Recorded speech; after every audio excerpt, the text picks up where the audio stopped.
Welcome to Trending in Education, the Silverquicken edition. This is Mike Palmer. I'm here today with Chris Ryan and Leslie Kerner, who are the team behind a product called Silverquicken. A lot of interesting narrative elements applied to puzzles and cryptography and problem solving. It's designed for kids aged 9 to 13. I want to get into the product mindset. I want to get into all the trends and the zeitgeisty thinking they may have. But before we do any of that, Chris, welcome back to Trending in Education. And Leslie, welcome to Trending in Education.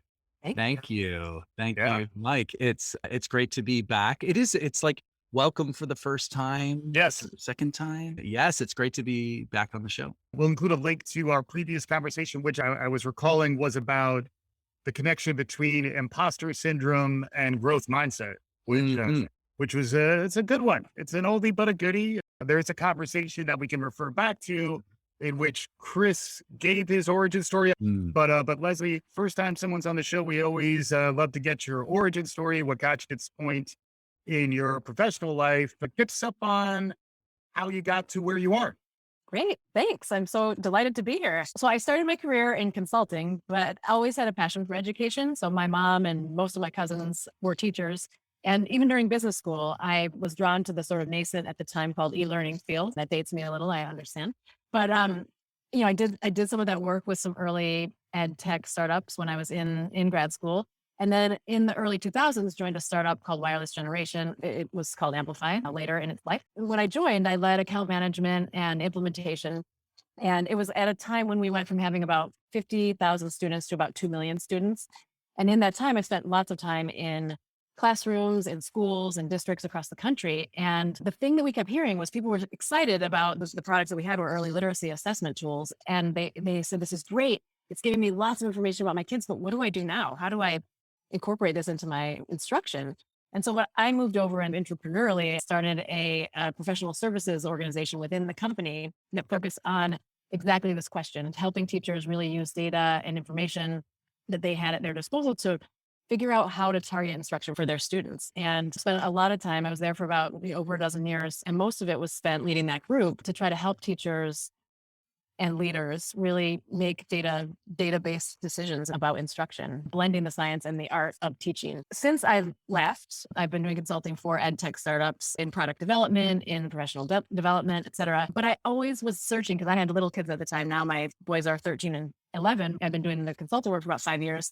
And they were little, and there was so little that was available for them to help extend learning outside of school and make it fun. And so I piloted, and I guess in 2016 or 17, piloted a summer learning program that was a kind of a box of materials that parents could use at home to make learning fun. Life and work intervened, and I didn't take that much further. But when I reconnected with Chris, who was a friend from grad school in 2020, and he had this idea, I thought this is perfect. It blends everything that I love, which is bringing education in a fun way to students. And by this time, I knew that kids in the middle grades were so important and so often neglected in education that it just seemed like the best fit. And Chris, quickly, can you get yourself, spin us a short yarn? Right. Yeah. Not the whole skein. Exactly. Cat would get tangled in, but just like us. Yeah. So physics major, early TFA member that got me into teaching. That's Teach for America for those of you scoring at home. Yes. So that got me into teaching. I was in the early stages and discovered just how awesome and how awesomely hard teaching is. Went back to business school, found myself drawn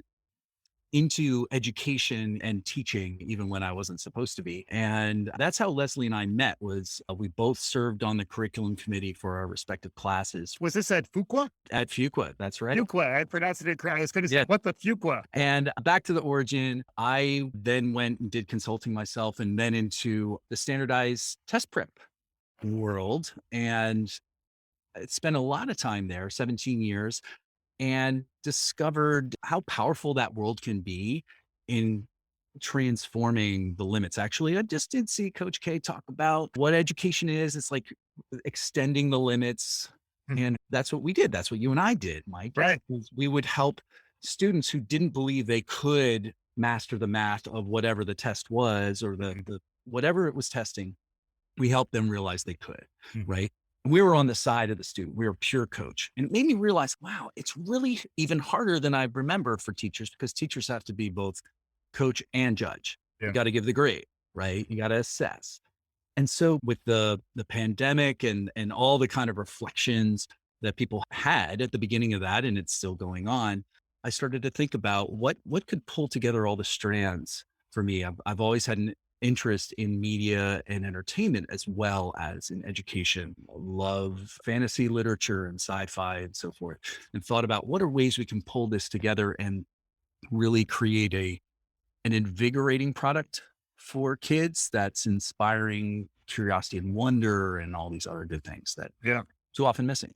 Yeah. And then the thing that we're talking about is this Silverquicken Academy. There's a storyline behind it all. It's delivered through these wonderful packages. You were kind enough to send me one, which me and my wife were marveling at, and I was able to crack it open and cheat my way through two of the puzzles, which are really, we'll get into that as well. But Chris, maybe starting with you, and then I'd love to hear a little more from Leslie, your perception of this, but what is Silverquicken and how would you describe it to someone who may not have any familiarity? Sure. So in a nutshell, we provide, I'd say, really awesome enrichment programs for middle grade kids, age 9 through 13, or even getting as young as third grade, to be honest, up to eighth grade. Mhm. And these enrichment programs take various forms. There is this Quest Club, which is a subscription package that comes with a lot of puzzles each month, but it's not just puzzles. They're woven into a story that involves these 10 kids who are part of the secret Silverquicken school where technology is like magic and where kids become superheroes. So we've got this kind of, I don't want to say Harry Potter-esque, I guess I just did, feel to this enwrapping story. Then there are puzzles within that. And those puzzles are the thing that, together with the story, and then there are games and other products we have that engage kids. So we've got a subscription service with the Quest Club. We have an after-school in-person club called Solvers Club that's just started going in a couple of places. It's the same principles at work, but it's in person and with a group. We also have online courses. We've done birthday parties. We've done in-person camps with longer courses. So those are the things we have right now. Yeah. And then Leslie, part of that is you and Chris actually working through some of this with the students themselves, right? So just like you were talking about when you were consulting, you would get out there in the field, you were a teacher. Now you're putting that cap back on a bit more as you're both rolling out the product, but then seeing kids interact with it in real time. Can you catch us up on what that experience has been like? Yeah, it's been, I think that's the best part of the experience is seeing kids interact with both the story and the puzzles. And we take that really seriously. All that feedback is really directing how we continue to evolve the product. So our first courses were online courses, as Chris mentioned, and they were set with a kit similar to the one you received, but bigger. It had more things and it had these wax sealed chapters of the story. So kids would read in between we met once a week online. This was during the height of the pandemic, so it made a lot of sense and kids were used to that. But they would read a chapter of a novel and then we would do puzzles that kind of related to what the kids in the story were doing. And kids loved it. They thought the world that we were painting was so much fun. And as Chris mentioned, kids get superpowers when they're in this world. It's a bit of a virtual reality and it's fun. And the magical powers, if you will, they're not magical really, they're technology, but they feel magic. It's a fun experience to read about. And the puzzles were fun. And the group activities we did were a lot of fun. And that's what we heard. But we also heard that some kids said, this is too much reading. Like I can't do this with all my schoolwork. And so we took that into account when we revised the course. We made it a lot skinnier of a reading effort, right? So instead of doing a whole chapter of 30 pages, we made it more of a novella. So they were reading 10 pages at a time. And that is just one example of how we really take that feedback into consideration. To get back to your original question, is like watching the kids interact with it. The other thing that I think has really shaped who we are and what we develop is watching kids struggle and really be excited about that struggle. I think so much of what we do in K-12 education when we have to test kids, and we do, and there's a need for that, but it makes everything a little more high stakes and it makes things more anxiety producing and more scary. But we actually have found that we were able to pack a lot of rigor into these puzzles. Some of them are really hard, Yeah. but because they're intrinsically fun and motivating, kids love them. And so watching kids struggle, for example, last summer, one of the puzzles was this music puzzle, and it had a staff that had letters, but they were obscure. So you couldn't really tell. They said, once you figured it out, you realize that the notes corresponded to the letters and it spelled something. And one of our students in one of the camps we did was so frustrated because he was a musician. And he said, this isn't a staff I recognize. This isn't, he was mad. At the end, I asked, so what was everyone's favorite puzzle? He said, I love that music one.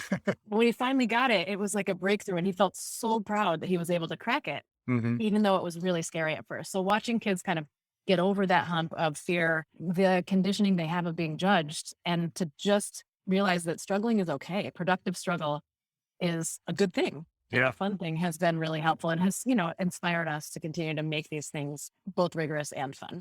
Yeah. I was feeling guilty as I opened up the solution set this morning when I was trying to get through all the puzzles in time for today. Never feel guilty. Never feel But it was nice in that you have that opportunity if you do want to just look at the answers, just like frequently, you're solving your crossword puzzle nowadays, you could always go to Google. There are ways to fast track to the answer. Yeah. Yeah. But I did like that idea, desirable difficulty is the learning science term that's out there that is very much built into this. The other choice that I thought was really interesting, and maybe you could pick up with this, Chris, is the idea that what you're teaching the kids, teaching them to decipher puzzles. Why is that useful? How is that connected to maybe their core K-6 experience to this point, where it didn't seem like, to me, it reminded me a little bit of, I was a strong mathlete growing up, and it did remind me of being pushed to learn new things and to flex different cognitive muscles. Yeah. And one of the things we talk about a lot on the show is the future of work and how jobs are becoming more technical. I'd love to hear a little more from you around what kind of thinking went into this kind of content strategy, because it does feel like it will help get kids on some interesting tracks, I think, if they're really excited by this. Yeah, it's very deliberate. We want the content to be cool and fun. And so that means picking unusual things or even giving concepts that they've encountered in some other way in universe names. So I'll give an example of that. We have a process of puzzle solving called See, Wonder, Pretend test. That is the scientific method, and just gussied up in a different form and turned into questions. Like you can say, so what do you see? What do you notice right now? What do you wonder? And we're not the only ones to ever have done that. This dates back to George Polya, Polya questions from math. But we said, oh, we want to do it this way. The same thing happens with puzzles themselves. So the theory of the case on the puzzles and the content is we want it to be cool and unusual. So we're defamiliarizing, even where it ties back to core. And then we're teaching logical and critical thinking through these puzzles. You attack them, and they're designed to be intrinsically motivating, as opposed to here's a quiz. Do this quiz. And kids get this all the time. They have assignments, they have worksheets. We give them a puzzle. And what's a puzzle? A puzzle is something that's interesting at the start. You want to figure it out. And then when you do figure it out, you get the reward from the figuring out of it. It's all of a piece. And then we tie it to the story, we tie it to the other things, but puzzles are really a theme. I worked with a TV producer who said the same thing about narrative. He said, what's really boring is 2 + 3 =. What's interesting is 2 + something = 5. What's that something? Just that kind of like little mental turnaround goes into all of our design of the puzzles. And then that's fungible. That's transferable kind of thinking. And we also want them to be rigorous appropriately. So it's the desirable difficulty, not, zone possible development, all those things at the middle of the hunt. Yeah. You don't want learned helplessness. You want desirable difficulty. Yeah. Whether it's learned or unlearned, we don't want helplessness at all. So yeah, that's part of the calibration that we do with kids, and seeing like, at a certain point, if they're too frustrated, they're just too frustrated. But if you think about a lot of the time in school where we do brain work, it's not really fun because we never get to that desirable difficulty point. We cut it off early. It's, we're going to feed it to you and you're going to execute 2 + 3 = over and over and over again, so that we're training you. But if you're confronted with a rich puzzle and the pressure's off from outside, there's no assessment, there's no judge standing nearby, and you can take however much time you want.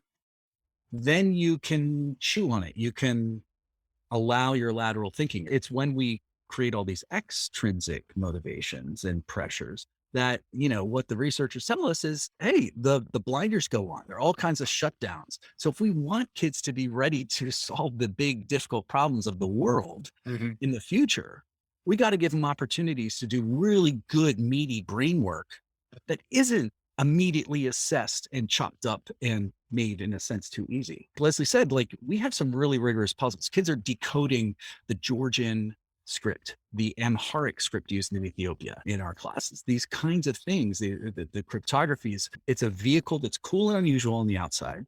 And, is there a direct, are some of the kids going to go be cryptographers or cryptocurrency experts or coders? Yes, probably. But more to the point, these are vehicles for exercising good, meaty brain work of critical thinking.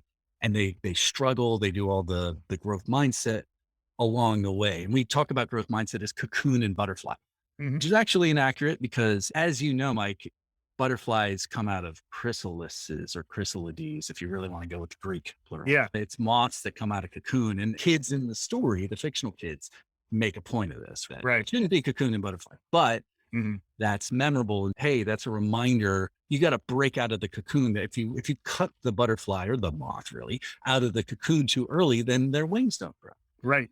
We talk a lot about that in the class. You probably saw it. It was in one of the booklets too, as a technique for sort of puzzle solving. People will quote it and they'll be like, oh yeah, you can't tell me cocoon and butterfly, just like they do in the story. As Chris mentioned with See, Wonder, Pretend, Test, we have a lot of these in-universe terms that help make learning fun, even if it could be dry. You mentioned the future of work.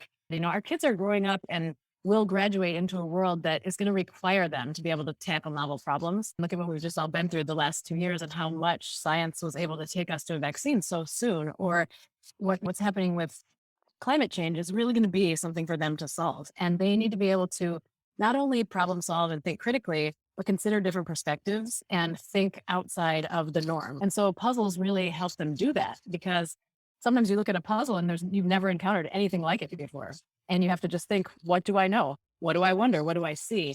And that is a real skill. As fun as it is at the time, that's a real skill. Getting comfortable with that and being confident in that is something that our kids are going to need and that we're going to need for our kids to have. Absolutely. Yeah, I was struck particularly by the two in the middle, the wonder and pretend. It does feel like we want to skip over the middle part and, see something and solve it, plug and chug. There's all these sort of drill and practice, drill and repeat, when in reality, the world is much more ill-structured and requires that creativity and lateral thinking.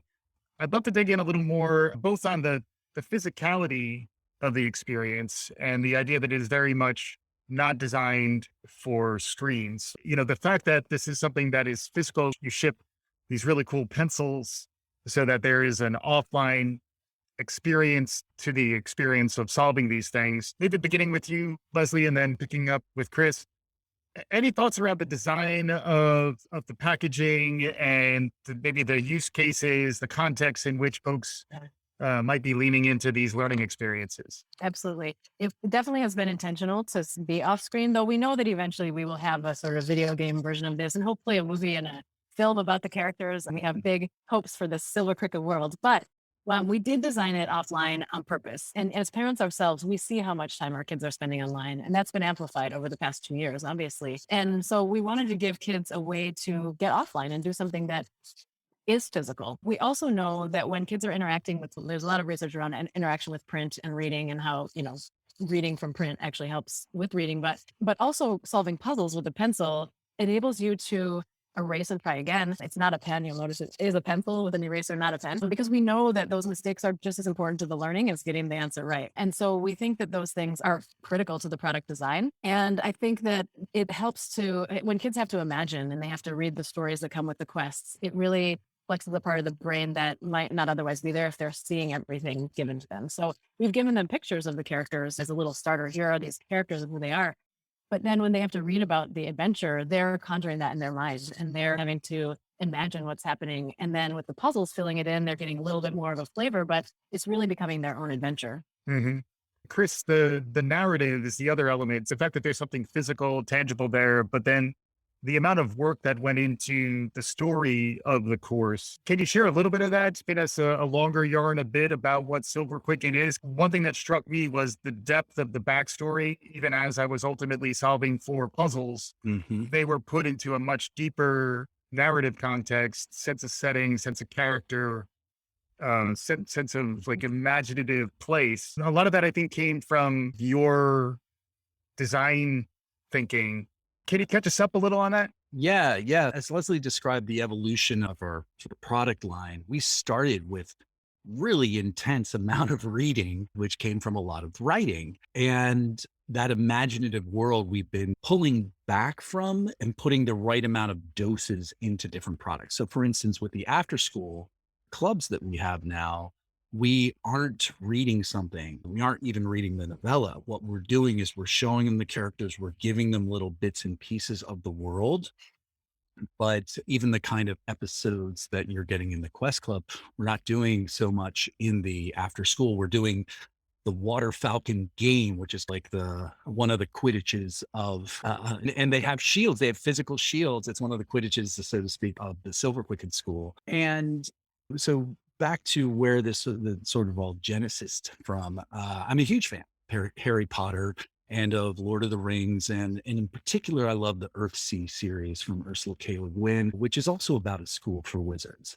And so this concept of a secret school that is inherently American in its best sense of diverse and Yeah. inclusive and modern Founded by Ben, right? by Ben Franklin, but not without controversy. One piece is that he was doing it to atone for a secret sin that we find out about more in the second novella. So the sort of history of the school gives us a way to explore modern topics very much so. And just to jump in, not to glorify American history, but to tell it like it should have always been told, and just to talk about the complexity of it and Yeah. how something good can come out of, but we have to acknowledge the not good. Yeah. It was interesting also the bracketing of fictional every time you talk about history, which is important in this day and age where it's pretty easy for folks to mistake good narrative for the truth. That was something where there was a very conscious effort in here Yeah. to position this as historical fiction, I guess. Yeah. That's right. We're very clear with the kids. In fact, in our live courses, we talk about epistemology and introduce them to that term. And how do you know what you know? What are the ways? Could you know that 2 + 2 = 5?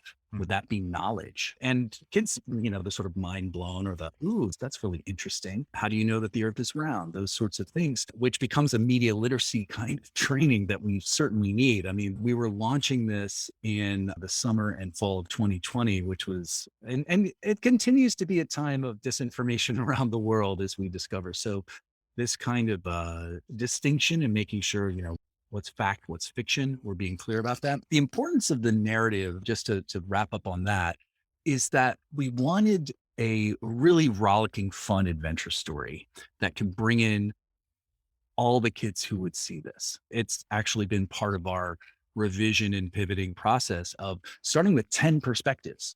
We know that's too many points of view for a children's story. So that's part of the revision process that we've been going through. We heard from kids, not only was it too long, but hey, I lost track of, I missed this character, which I met in the beginning, but then I never saw through his or her point of view again, as it kind of on purpose jumped around. So we realized, oh, what we have to do is come back to our first principle is fun. Like it's got to be compelling, engaging. And Catherine Price talks about in her book, The Power of Fun, that we're looking for playfulness and connection and flow. The story itself, that story is something that people have loved since time immemorial and can see themselves in the story. So we wanted to make the story something where kids could see themselves in the story and then be learning through that. We think it gives kids a way to reflect on a theme and reflect back to the kids in the story. So our preteens in Silverquicken sometimes deal with difficult decisions that they have to make, or strong emotions, or things that we know real preteens are dealing with as well. And so to have them see an example of that makes it really easy to talk about and think about, versus having to do it personally. Because sometimes it's hard. If you're having a strong emotion or something, it's hard to articulate that as a young adolescent. But if you see someone going through it, to be able to think about, oh, they could have made a different choice, or I might have done it this way, can help them think back on their own struggles and their own challenges as they grow at this incredibly pivotal time in their life. So we like having that connection to the kids because it gives a framework for all of us to be talking about the same issues. Yeah. And then the fact that it's not reality, it is fiction, it is a Right. creative, imaginative space, allows a little more freedom and disconnection from That's right. all the trauma and the challenges of the lives that we're living on a day-to-day basis. I would like to hear a little more about the power of the cohort and the way in which the kids work together or they work with their parents to solve problems. That is another element of sort of next level, second order insights that probably come from this beyond just solving the puzzle, figuring out how to work with other people to solve things. Yeah, it's so important and it's so core to what we care about and what we want Silverquicken to be. It's so important for kids at this age group, especially all kids, but at this age group to identify with peers and to feel like they're valued and accepted and to really be seen. And I think a lot of times in school, when you're being judged or when you're on a sports team and you're being judged or you're making the team or you're not, there's so much opportunity for feeling like failure or for feeling like you're judged in a way that isn't accepting. But as we talked about earlier, puzzles are intrinsically motivating and also they're meant to be tried again and tried again and tried again. No one gets most of these puzzles on the first try. Nobody has seen Amharic unless you're living in Ethiopia and you know the language. So it's new to everybody who's encountering it. And so working together and understanding that it's okay to fail. This is a safe environment to try something, make a mistake, go back. And you're experiencing that with your peers. It's something that we think is pretty unique and important. We try to codify it actually. Another in-universe way we talk about this is through, we call them the 3 strands. There's the find path, weaver, chanter, and commons keeper. The find path is the part of your brain or the part of you that is really asking for answers, seeking answers, trying to solve puzzles, right?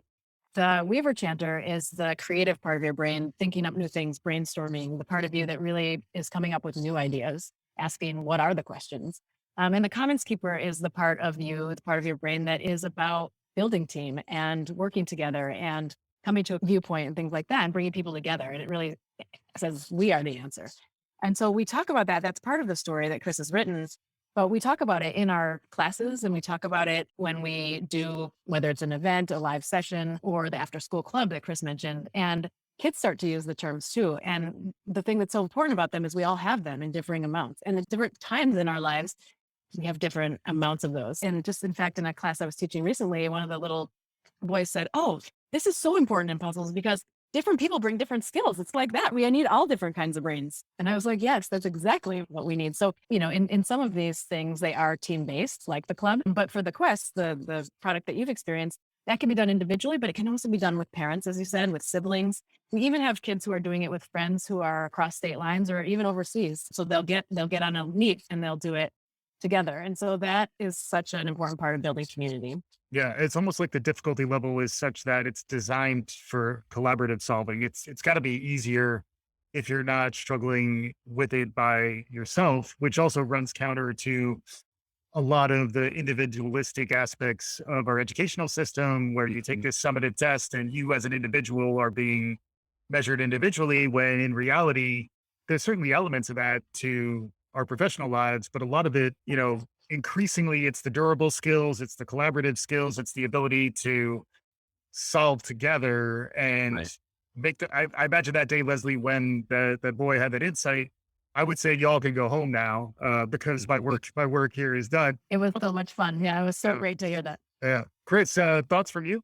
Yeah, I'm thinking of another one of the after school clubs, and our teacher Sam, and I was there with her, took one boy aside. He had been really almost domineering at his table about one puzzle and said to him, hey, you're really strong find path today. I want you to work on your commons keeper part Mm, and, take that role on with your table on the next puzzle.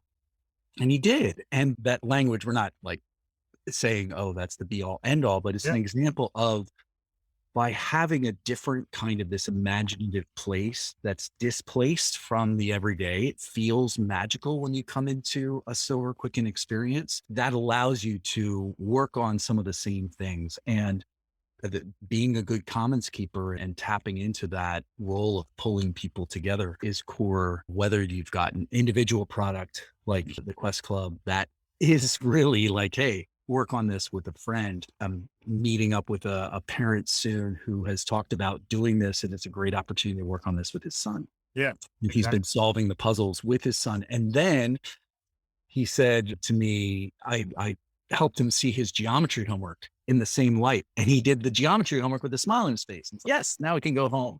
Yeah. Yeah, exactly. Exactly. And it does make me think about, as we're getting closer to conclusion, how this lessons from your experience here might apply more broadly to K-12 education. You both have experience teaching adults as well.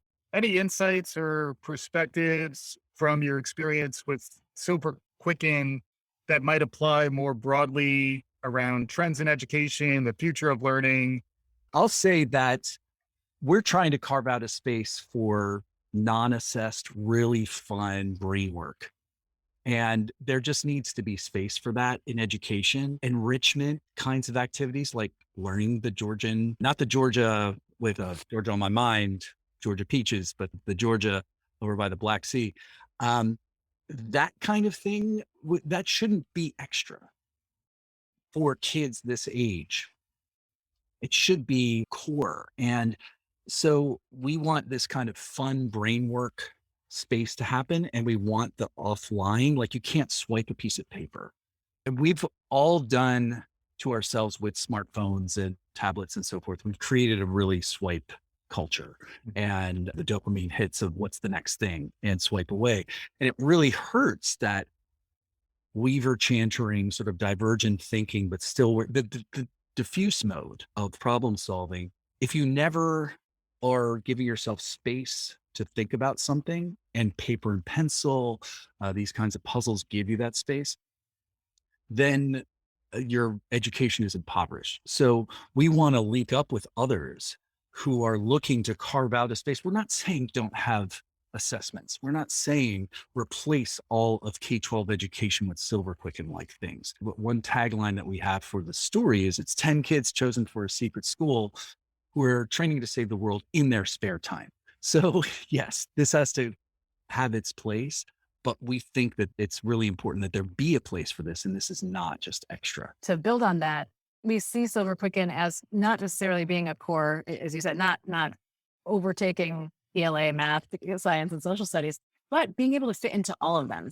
And so we can see teachers using this both as an after-school club, as they are starting to do, but even bringing it into their math class. And once a week, you do the Silverquicken puzzles, or you do a quest. Every week, we're doing a new quest of one puzzle a week. One of my kids, they do a little clip of CNN 10 at the end of every class, and he looks forward to that so much because he gets to learn what's going on in the world in an age-appropriate way. It's only 10 minutes, so it's not taking from the teacher's core curriculum that they are required to provide.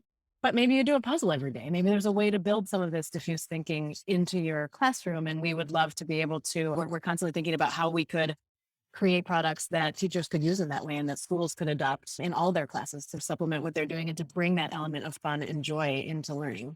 That's awesome. I've referred to it as flirting in the past, but people don't really like that portmanteau. So we're still workshopping it. Edutainment. Stop trying to make fetch happen, Mike.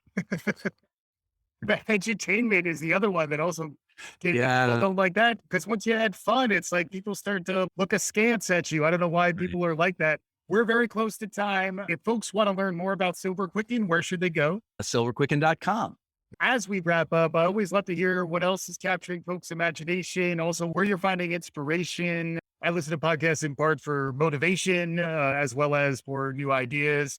So if you have anything along any of those lines, we're entering the concluding thoughts phase of the conversation. Yeah, I mean, I think there are other podcasts that are interesting to us. Some of the kid ones that we really like are the Gen Z Media podcasts. They're stories, and they're exciting stories for this age group. And I think listening to my kids love them.